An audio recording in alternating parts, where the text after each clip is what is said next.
미국의 저명한 자연의 삶을 시로 도래한 유명한 시인이 있습니다. 로버트 프로스트라고 하는 시인이 있는데, 그분이 쓴 시 가운데 가지 않는 길이라고 하는 시가 있는데, 그 시의 밑부분에 보면 이러한 내용이 있습니다.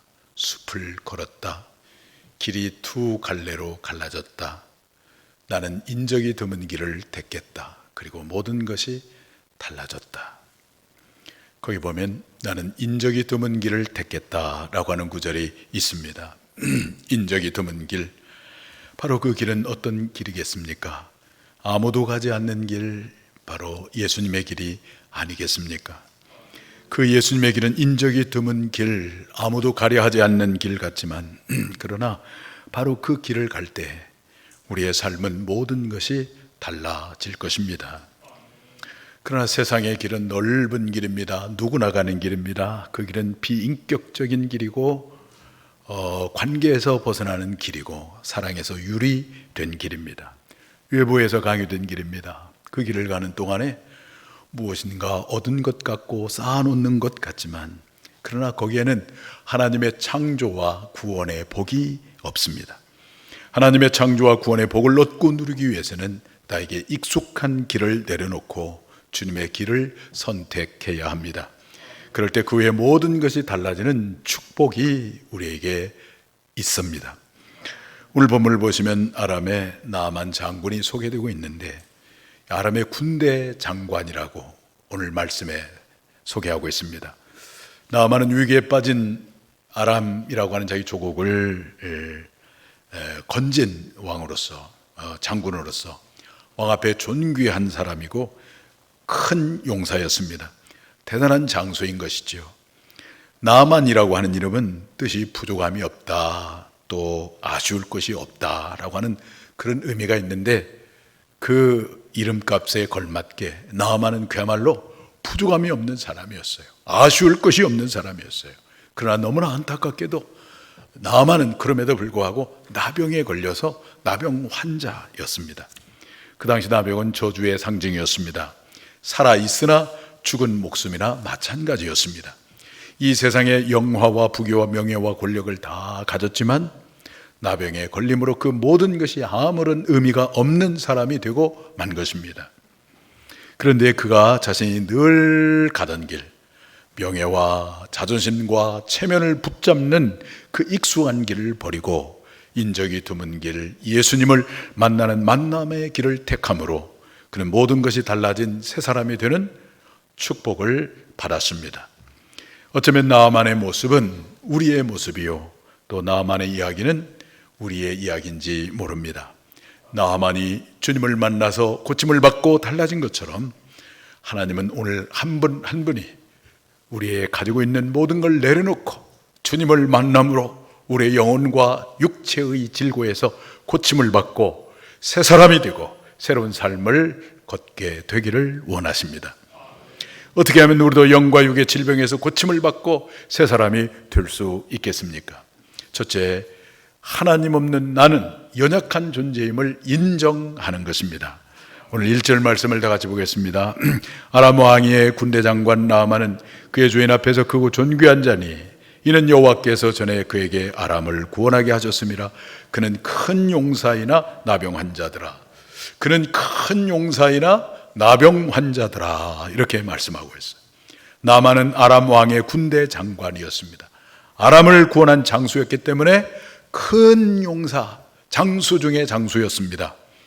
그의 외모를 보면 화려하기가 그지없습니다. 아주 단단한 갑옷을 입고 머리에는 투구를 썼습니다. 그렇지만 그의 속은 나병으로 인하여 지금 썩어가고 있습니다. 겉은 화려하지만 속은 냄새나고 탄식하고 죽음의 두려움으로 가득하였던 것입니다. 그런데 이것이 나아만 장관만의 모습이겠습니까? 이것은 어쩌면 세상을 살아가는 하나님 없는 모든 사람의 모습이 아니겠습니까?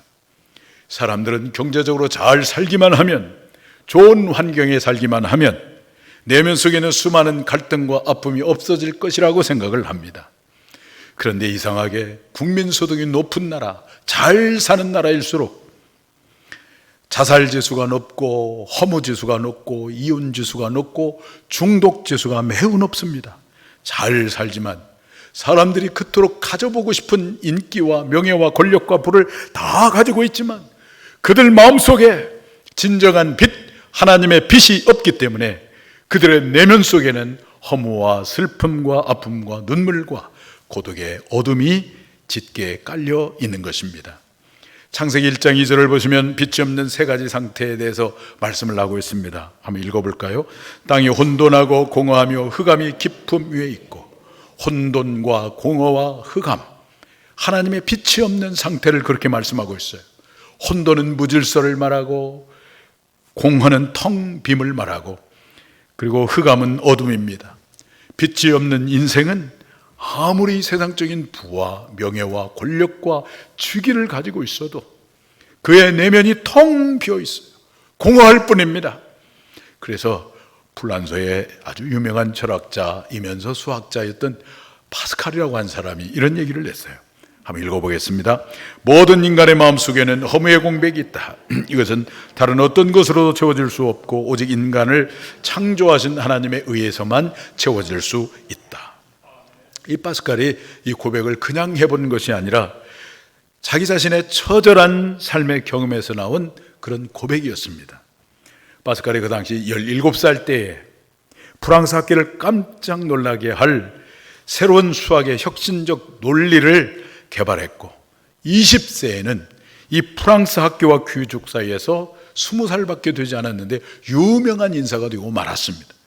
그런 까닭에 파스칼은 젊은 나이에 하늘을 찌르는 교만과 이기주의와 물질주의와 성적 방탕에 젖어서 마구 살았습니다. 그런데 그렇게 살면 살수록 파스칼이 뼈저리게 느끼는 것은 무엇이었냐면 허무함이었습니다. 겉에 화려함이 더해지면 더해질수록 그의 내면은 더 허무하고 외롭고 슬펐던 것입니다. 그래서 파스칼이 주님을 만나기 전 모든 사람의 마음속에는 허무의 공백이 있다 이렇게 고백을 했습니다. 여러분, 중요한 것이 무엇이겠습니까? 인정하는 것입니다. 주님 없는 인생은 해답이 없는 인생인 것을 우리가 인정하는 것입니다. 인정하면 그 다음에 길이 보입니다. 인정하면 구원의 여망이 있게 되어지는 것입니다. 구약성경을 보면은 많은 선지자가 있는데 그 중에 이사야라고 하는 선지자가 있는데 어느 날 그 우시야 왕 때 이사야가 선지자로 부르심을 받았는데 우시야 왕은 좋은 왕이었어요. 경제적 부흥을 일으키고 외세를 물리치고 아주 훌륭한 왕이었는데 말년에 그가 교만해져서 성전을 타락시키기 시작합니다. 제사장이 해야 할 일을 자기가 하고 성전을 타락시켰어요. 타락한 그 성전 속에 이 이사야 선지자가 조용히 무릎을 꿇고 기도를 드리고 하나님을 예배하는데 그때 이사야가 거룩하신 영광의 하나님의 빛 앞에서 자신을 발견하게 됩니다. 거룩하신 빛 되신 하나님 앞에 발견된 자기 자신의 모습은 죄의 덩어리인 모습인 것을 보았어요. 그래서 그는 이렇게 고백합니다. 화로다 나로 망하게 되었도다. 나는 입술이 부정한 사람이요 나 입술이 부정한 백성 중에 거하면서 만군의 여호와이신 왕을 비웠음이로다. 거룩하신 하나님 앞에서 보니까 자기가 부정한 사람이라는 것을, 죄의 덩어리인 것을 깨달았어요. 그리고 그것을 그렇게 고백을 했습니다. 그랬더니 하나님이 천사를 통해서 스스로 입술을 짙게 만들었더니 죄와 악이 제거되었고 그때 하나님이 이사야를 하나님의 선지자로 불러주셨습니다. 고기잡이 베드로가 하루 종일 고기를 잡았는데 빈 배였습니다. 그런데 예수님이 뚜벅뚜벅 걸어오시더니 깊은 데로 가서 그물을 내려라. 베드로가 말씀에 의지하여 그물을 내렸는데 기적이 일어났습니다. 그물이 찢어질 만큼 고기가 많이 잡혔습니다. 그 기적 앞에서 베드로 놀라운 사실을 깨달았어요. 자기를 찾아와서 명령하신 예수님이 목수 예수, 나사렛 예수가 아니라 자기를 명령하신 그 예수님이 주님이라고 하는 사실을 발견하고 주님 앞에 서 있는 내 자신이 갈릴리 바닷가에 잔비가 굵은 프로 어부가 아니라 한갓 죄인이라고 하는 사실을 깨달았어요. 그래서 고백합니다. 주여 나를 떠나소서 나는 죄인이로소이다. 주님 앞에서 자신을 죄인으로 발견했을 때, 그때 주님이 베드로를 부르십니다. 나를 따라오너라. 내가 너로 사람을 낚는 어부가 되게 하리라. 지금 우리 대한민국은 상당히 잘 사는 나라입니다. 아무도 아멘을 안 하시는데 하여간 잘 사는 나라예요. 도시뿐 아니라 요즘에는 시골의 집들을 보면은 한때 우리가 부러워했던 저 유럽의 스위스나 독일의 농촌에 있는 그런 집과는 비교할 수 없을 정도로 얼마나 웅장하고 화려한 집들이 시골에 가득 차 있는지 모릅니다. 그러나 그것은 겉으로 보이는 화려함과 아름다움과 부일지 모릅니다. 그러한 화려함과 아름다움과 부를 가지고 있어도 내 마음속에 하나님이 없다면, 하나님을 인격적으로 모시고 있지 않다면, 내 속에 생명의 빛이 없다면 사실은 우리는 영적인 나병 환자나 다를 바가 없습니다. 살아있으나 죽은 존재예요. 그래서 사도 바울이 얘기하면 에베소 2장 1절 이하에 허물과 죄로 죽었던 너희를, 허물과 죄로 죽어버린 영적으로 죽은 존재입니다. 그것을 하나님 앞에 우리가 인정하는 거예요. 정직하게 인정하는 거예요. 오 주님, 나에게는 선한 것이 없습니다. 의로운 것이 없고요, 나는 진토와 같은 존재요, 보리떡과 같은 볼품이 없는 존재입니다. 내가 하나님을 믿는다고 했지만 언제나 내가 내 인생의 주인이 되어서 내가 하나님 노릇하며 살아왔던 죄인입니다. 이걸 인정할 때, 그때부터 하나님의 치유와 구원의 은혜가 우리에게 임하기 시작하는 것입니다. 내 내면 속에 하나님의 빛이 없음으로 인하여 상존하고 있는 이 아픔, 눈물, 허무와 슬픔을 정직하게 인정함으로 치유의 은혜를 입고 새 사람이 되는 축복이 우리 모두에게 임하기를 주님의 이름으로 축원합니다. 어떻게 하면 영과 육의 질병에서 고침을 받고 새 사람이 될 수 있겠습니까? 첫째는 하나님 없는 나는 연약한 존재임을 인정하는 거예요. 그 다음에 두 번째는 그렇기 때문에 예수님을 찾아야 합니다. 오늘 9절 말씀 보겠습니다. 나아만이의 말들과 병거들을 거느리고 이르러 엘리사의 집 문에 서니, 나아만이 엘리사를 찾아갔어요. 여기 엘리사는 예수님을 예표한다고 볼 수가 있습니다. 우리의 문제의 해답은 언제나 누구에게 있습니까? 예수님에게 있습니다. 그러므로 예수님을 인격적으로 만나기 전에는 결코 우리가 문제에서 해방받을 수가 없어요. 문제의 해결의 열쇠가 예수님이시기 때문에 우리는 예수님을 만나야 문제가 해결받습니다. 이 나아만에게는 전에 포로로 잡아온 소녀를 시종으로 두었는데 그 소녀가 말하는 것입니다. 주인님, 저 이스라엘 나라에 가면은 선지자가 있는데 그 선지자를 만나보면 선지자가 주인님의 병을 고쳐 주실 것입니다. 그 말을 들은 나아만이 이스라엘의 선지자를 만나기 위해서 자기 나라의 왕을 움직입니다. 왕에게 찾아가 자초재정을 아람 왕에게 말했더니 아람 왕이 이제 예물을 준비해서 편지를 써가지고 이스라엘 왕에게 보냈어요. 그 편지의 내용이 뭐냐면은 내 종 나아만을 보내니 내 종의 병을 고쳐주세요 라고 하는 내용이었어요. 왕이 이 편지를 읽어보니까 기가 막힌 거예요. 내가 어떻게 이 나병을 고칠 수 있단 말이냐, 옷을 찢고 그러면서 내가 어찌 사람을 죽이기도 하고 살리기도 한단 말이냐, 내가 어찌 나병을 고칠 수 있단 말이냐. 왕은 절대 권력을 가지고 있습니다. 그래서 사람을 찾기도 하고 옷을 찢어보기도 하고 그러지만 절대 권력을 가지고 있었던 왕은 결코 나아만을 고쳐줄 수가 없었습니다. 우리의 문제의 진정한 해결자는 이 세상의 권력자도 아니고, 그리고 세상의 물질도 아니고, 그리고 탁월한 기술 문명도 아닙니다. 우리 인생의 문제의 진정한 해결자는 오직 주님이십니다. 왜 그렇습니까? 주님께서 토기장이시고 우리는 진흙이고, 주님께서 우리의 창조자시고 우리는 그의 만드신 존재이기 때문에 그렇습니다. 그렇기 때문에 누구보다도 우리의 체질을 잘 아시고 멀리서도 나의 생각을 통촉하시고 나의 앉고 일어섬을 다 아시고 나의 머리털 숫자까지 다 세신 받으시는 것을 누가 다 아시나 하냐면 바로 우리 주님이십니다. 그렇기 때문에 주님은 나의 진정한 필요가 무엇인지를 알고, 나의 아픔이 무엇인지를 알고, 내가 지금 겪고 있는 이 우울함과 외로움과 우울증의 그 이유를 누구보다도 우리 주님이 가장 잘 아십니다. 그렇기 때문에 인생에 문제가 있을 때 우리는 누구를 찾아야 하겠습니까? 나를 나보다 더 잘하시는 예수님, 나를 나보다 더 사랑하시는 예수님을 찾아야 하는 것입니다. 그리고 그 주님을 인격적으로 만나야 합니다. 그러면 거기에서부터 모든 것이 달라지는 경험을 하게 됩니다. 내가 걷지 않은 새로운 길을 걷기 시작하고 새로운 삶을 살기 시작하는 것입니다. 마가복음 5장을 보시면은 12해 혈루증을 앓던 여인이 그 혈루증, 유출병이라고 그러는데, 유출병 고침을 받기 위해서 명이라고 하는 사람을 다 찾아가요. 근데 고침받지 못해요. 그런 동안에 자기가 가지고 있는 모든 소유를 다 허비하고 말아버렸어요. 모든 걸 다 상실하고 잃어버린 가운데 어느 날가 예수님을 찾아갔어요. 예수님의 옷자락을 만지니까 예수님께서 치유의 은혜를 베풀어 주셔서 깨끗이 고침을 받았어요.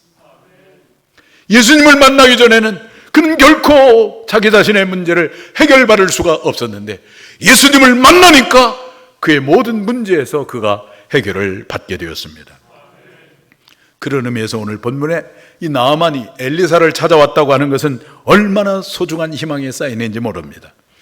그러나 처음에는 적지 않은 실망을 했습니다. 먼 길을 달려와 선지자를 찾아왔더니 선지자가 머물고 있는 집을 보니까 초라하기 그지없어요. 아주 화려한 왕궁도 아니고 아주 허름한 집입니다. 그리고 나아만을 더 실망하게 된 것은 여기까지 고비고비를 넘기면서 이렇게 찾아왔는데 그 선지자가 직접 나와보지 아니하고 종을 보내는 거예요. 나아만의 생각에는 선지자가 자기를 기쁨으로 맞이해주고 아픈 환부의 손을 얹어서 안수하며 여호와의 이름으로 기도를 해줄 것이라고 생각을 했는데 나와보지도 않고 그 종을 보내는 거예요. 그러면서 명령하는 말씀이 저 요단강에 들어갔다가 나오라고 말을 하는 거예요. 나아만의 생각에는 요단강이 아니라 다메삭의 아르바와 아바나와 바르발강, 넓고 긴 강으로 갔으면 좋겠는데 아주 매력없고 좁고 더러운 요단강에 들어가라고 하는 거예요. 얼마나 실망을 했는지 몰라요. 선지자가 들어가라고 한 요단강은 그렇게 매력 있는 강이 아닙니다. 성지순례를 통해서 요단강을 다녀오신 분은 아실 것이겠지만 우리 교회 앞에는 전주천만도 못한 강입니다. 그런 볼품이 없는 강에 가라고 하니까 얼마나 실망을 했겠습니까? 여러분, 주님을 만나기 위해서 사람들이 교회에 처음 나오면 기대보다는 실망이 훨씬 큽니다. 왜 그렇습니까? 교회에 와보니까 의인들만 와 있는 곳인 줄 알았는데 죄인들이 가득합니다. 천사들만 있는 줄 알았는데 말 한마디에 상처를 받고 분노를 표출하는 악인들이 가득한 것을 보고 실망을 합니다. 교회에 오면은 우리 주님께서 쌍수를 들고 나를 맞이해주고 나를 영접해주고 내 기막힌 이 문제를 일순간에 다 해결해 주실 줄 알았는데 교회에 와도 아무런 일이 벌어지지 않습니다. 그래서 실망을 합니다. 그런가 하면은 우리가 몸담고 있는 이 교회는 그렇게 화려하거나 매력 있거나 웅장하거나 장대하지 않습니다. 아주 연약한 인간들이 모여 있는 곳이요, 상처받기 쉬운 곳이요, 실망하기 쉬운 곳입니다. 그래도 우리의 영혼이 치료받기 위해서는 어디에 나와야 할까요? 교회에 나와야 합니다. 왜냐하면 그럼에도 불구하고 교회의 주인은 예수님이시고 교회의 머리는 예수님이시고 이 교회에 성령님이 운행하시고 있기 때문에 그렇습니다. 교회의 머리 되신 우리 주님, 우리 육안으로 보이지 않지만 요한계시록에 보시면은 우리 주님께서 주석과 같은 발을 하고 끌리는 옷을 입고 불꽃 같은 눈으로 촛대 사이를 거니시면서 그 오른손으로 7별의 사자를 붙들고 오늘도 이 교회에 운행하고 계시는 것입니다. 그렇기 때문에 교회에 와서 우리가 영과 진리로 하나님을 예배하고 선포되는 말씀을 우리가 아멘으로 듣고 공동체에 우리가 참여할 때에 교회에 운행하시는 살아있는 예수님을 우리가 만나게 되는 거예요. 그럴 때 우리 인생의 문제가 해결을 받고 우리의 질병에서 노임을 받고 우리가 새로운 삶을 살아갈 수가 있게 되는 것입니다. 사랑하는 여러분, 인생의 문제 때문에 아파하고 신음해하고 고통해하고 계십니까? 나만이 자신의 나병의 치유를 위해서 먼 길을 마다하지 아니하고 엘리사를 찾아온 것처럼 어떤 경우에도 주님의 몸인 교회, 즉 주님께 나오시기를 바랍니다. 교회를 통하여 주님을 인격적으로 만나기만 하면 영과 육의 질병에서 치유를 받고 새 사람이 되어서 주님께서 예비하신 새 길을 가게 됩니다. 이런 축복이 여러분 모두에게 임하기를 주님의 이름으로 축원합니다. 어떻게 하면 영과 육의 질병에서 고침을 받고 우리가 새 사람이 될 수가 있겠습니까? 첫째는 하나님 없는 나는 연약한 존재라고 하는 걸 인정하는 거예요. 겉으로 보이는 것에 속지 말고 우리가 인정하는 거예요. 두 번째는 예수님을 찾아야 합니다.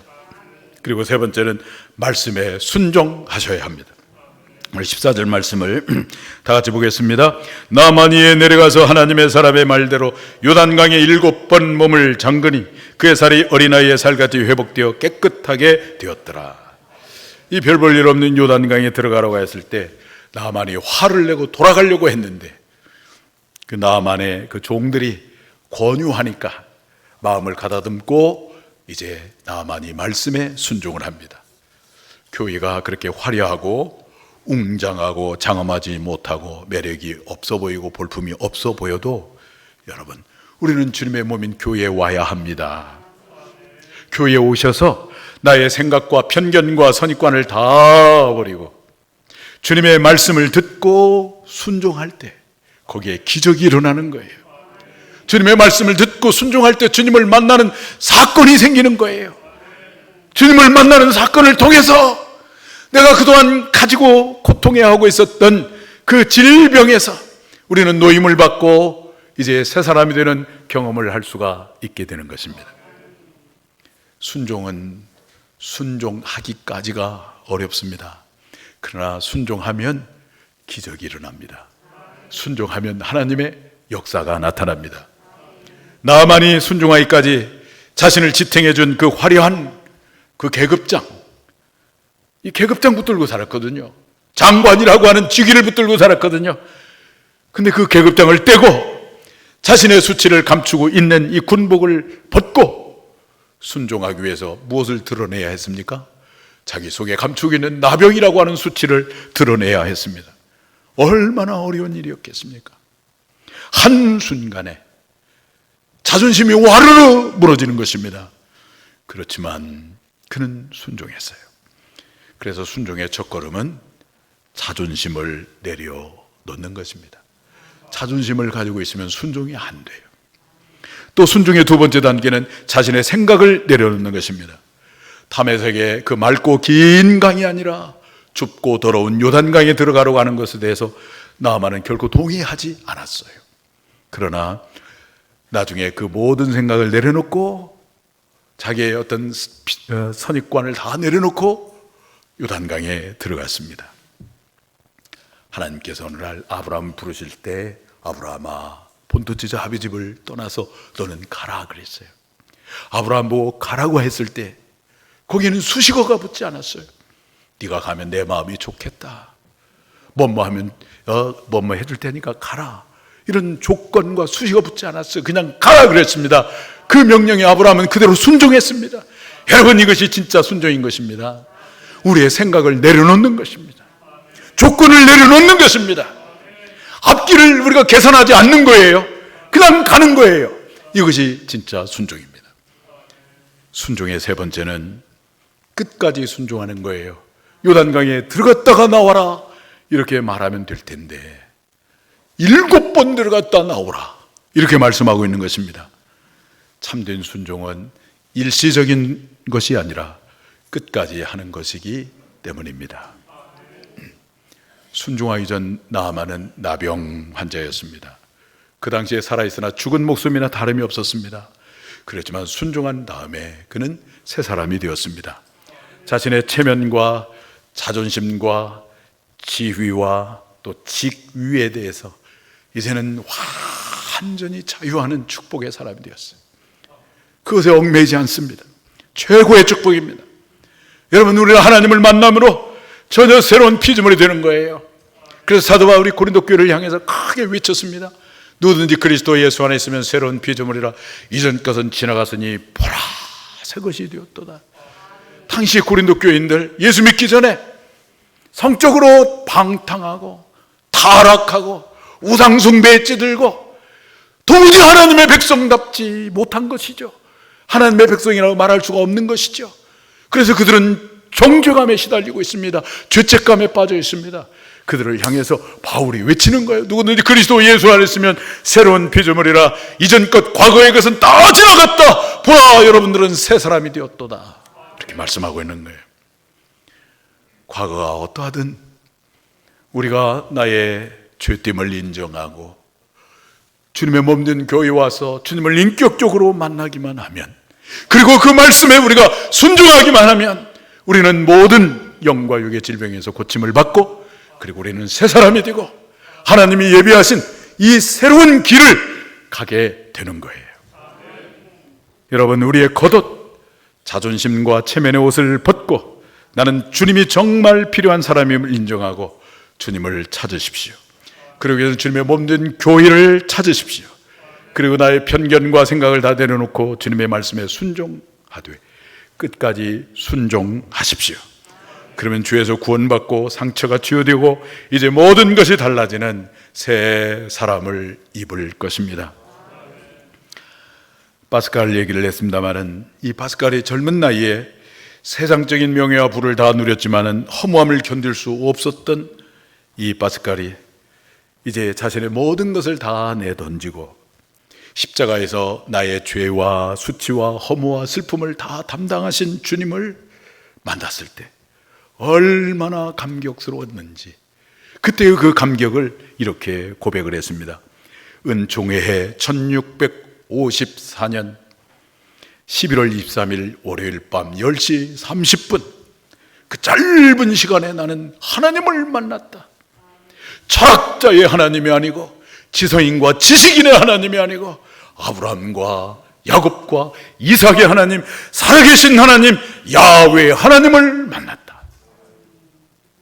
그때부터 그는 그가 가진 학문과 지성이 자기를 자랑하는 어떤 도구가 아니고 자기의 자존심을 세워주는 도구가 아니라 자기가 가진 학문과 지성이 이제 오직 예수 그리스도의 복음을 변증하고 증거하는 도구로 사용할 수가 있었어요. 도구로 사용하는 이제 완전히 새로운 삶을 사는 사람이 되었습니다. 사랑하는 여러분, 인적이 드문 길을 가시기를 바랍니다. 인적이 드문 길, 그 길은 나의 연약함을 인정하고 요단강에 몸을 던지듯이 교회의 몸인 교회의 몸을 던져서 주님을 만나는 길입니다. 거기에서 우리는 치유의 은총을 입고 모든 것이 새로워지는 삶이 될 것입니다. 이런 축복이 여러분 한 분 한 분에게 있게 되기를 주님의 이름으로 축원합니다.